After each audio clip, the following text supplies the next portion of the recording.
Lietuvos socialinių mokslų centras įgyvendino projektą skirtą turizmui Lietuvoje. Pandemijos pradžioje iškart pamatėme, kad labai pandemija turi įtakos visam turizmo sektoriui. 75% sumažėjo atvykstamojo turizmo į Lietuvą. Čia ir Pasaulinė turizmo organizacija pastebi, kad visas be išimties 100% turizmo sektorius buvo paveiktas COVID-19 pandemijos. Vienas iš pagrindinių tyrimo rezultatų yra mūsų studija, mokslo studija Turizmas Lietuvoje.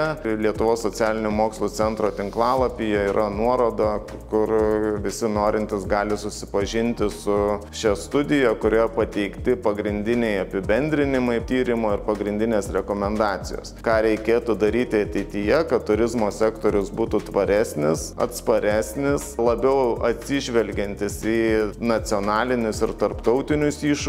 Mūsų projekto metu daug dėmesio skiriame vietiniam turizmui regionuose.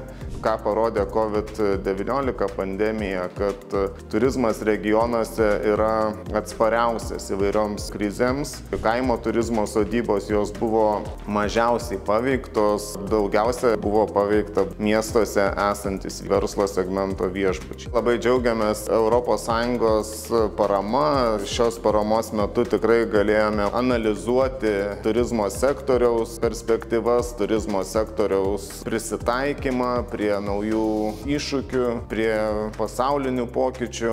Turizmo sektorius įsivertino, kas yra svarbu, kaip gali išgyventi ateities krizės, ką reikėtų daryti, kaip reikėtų elgtis, jeigu tokios krizės iškils ateityje.